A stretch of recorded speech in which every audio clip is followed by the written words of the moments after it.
What's up, YouTube? My name is Silver, and today I am bringing you a comprehensive recoil guide to all of the guns in Call of Duty Black Ops. So I'm going to be testing all the subs in this video. The first time I'm going to be testing the gun, I'll be testing it with absolutely nothing, iron sights, no attachments, and I'll just fire 4 clips at this wall and then examine the recoil pattern. That was the MP5K, pretty unpredictable recoil, but all of you knew this. Next up is the Skorpion. A lot of people from Call of Duty 4 are going to recognize this gun. It has a very tight recoil spread. Actually, you could even say it might be a little bit tighter than Animal Chin's vagina. It is very, very horizontally located. Very little vertical recoil, which actually will make it tough to aim at people at long ranges. So it's a little bit tricky. It's a unique recoil pattern. Next, I'm testing it out with the grip. And I actually forget to do this gun with the rapid fire attachment, but it probably wouldn't make that much of a difference just because the recoil is so small. Here you actually see me check to make sure the grip is still on, because as you can tell, it doesn't really make that much of a difference for this gun, and as you'll see for many other guns. It seems sorry, my friend just sent me a pretty funny joke in Skype. Anyway, yeah, it seems like the grip doesn't make as much of a difference as I would have thought it to. I looked at the numbers on the Den Kearson charts, and it seems as though the grip reduces the recoil on the guns, at least numerically speaking, from about 5 to 10%, depending on the gun. So you'll see that as I keep testing these guns. This one I'm testing now is the Mach 11. People have been shying away from the subs with 20 bullet clips, and I really can't say I blame them. They're really outperformed by pretty much all of the other subs, and for logical reasons. I mean, a 20 bullet clip just pretty much needs to slap extended mags on it, and then you can't even really worry about the grip or rapid fire anyway. Next, we have the AK-74U, everybody's favorite gun at the moment. It's kind of easy to tell why. It has a very centralized recoil pattern, so most of the time, even if you're firing full auto, it's going to kind of bounce back towards the center of where you're aiming.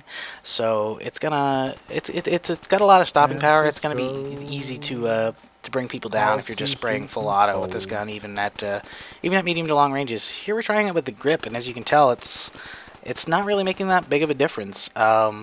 It does seem that the bullets are more often than not, the bullets are hitting towards the center, but it doesn't really change the maximum spread of the gun, so it doesn't seem to make that much of a difference. Here we go with the rapid fire attachment. As you can tell, it makes a fairly significant difference with the recoil, but still, this might actually be the best attachment for a lot of the subs. So yeah, this is going to be a pretty basic video. You can kind of tell what's going on the screen. Next up, we have the Mini Uzi with its 32 bullet clip. Quite a surprising amount of recoil. This is the first time I've used a lot of these guns, and this is actually kind of the reason I wanted to make this video. I was actually curious about a lot of the recoil patterns of the gun and to see if there was anything that would happen that I wouldn't expect. Some of the later guns have surprisingly low recoils, and we'll get to that when we get to them, but yeah, basically, there's a lot of factors I like to take into consideration when choosing a gun. I'm a really mathematically inclined person, so I really like to look at all the numbers and see what everything is. So basically, recoil is one of the things that's really hard to determine in numerical fashion, so that's why I'm making this video. If you don't know, I'll explain some of the other statistics of the guns. As far as damage goes, all of the submachine guns fall into 2 categories, with one exception. The MP5K and the AK-74U fall into the first category. They kill in 3 bullets if you're at close range, and they kill at 5 bullets if you're at long range. The second group includes the rest of the subs other than the Skorpion. They kill at 4 bullets at close range and 5 bullets at long range. So you can see why they're not favored as much as the MP5 and the AK-74U, which are pretty clearly the best, or not the best, but the most commonly used submachine guns in the game right now. And the final category is the Skorpion. It's all by itself. It has a unique damage of... It kills at 2 bullets at close range and 5 bullets at long range. But the close range consideration for the Skorpion is a lot shorter than the other guns. And what I mean by that is, to be considered at close range, you have to be pretty much within shotgun distance. So it doesn't have much of a range for that 2 bullet kill, but considering how low the It's recoil MIDI, is. but at a higher level, I'd I'm actually probably surprised to not see more people using it, because you can get dictated. some pretty long range kills with that, considering how low the recoil is.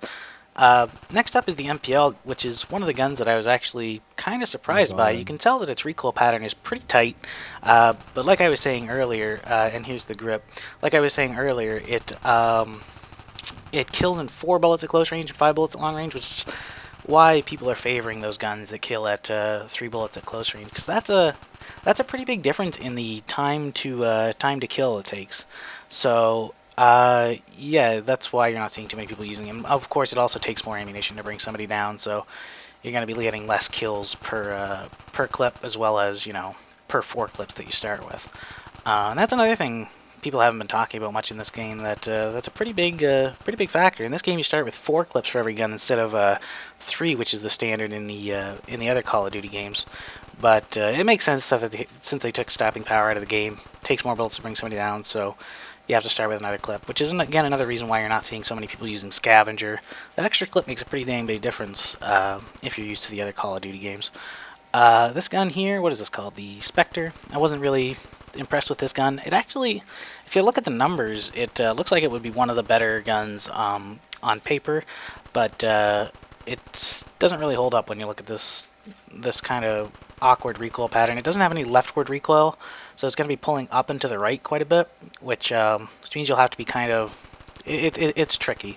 I don't think I would get too much use out of this gun, but like I said, it's one of the guns that looks better on paper, so I'm glad I tested this out to see what it looks like. The last sub I'll have here in a second is called the Kiparis. It's again got a 20 bullet clip, so it's not really that impressive. I don't think this gun will see much use, but yeah, this is pretty much all the subs. I'm just going to test out the grip and then the rapid fire here in a second, and that'll be the end of this video. Next I'll be checking out the assault rifles, which do make some pretty big differences with some of the other attachments. I'll get into that in that video. But yeah, I'll be back with that video here in a little bit. But in the meantime, if you like this kind of video, like the video, comment if you want, and subscribe if you want. Thanks a lot, guys. I'll see you here in a little bit.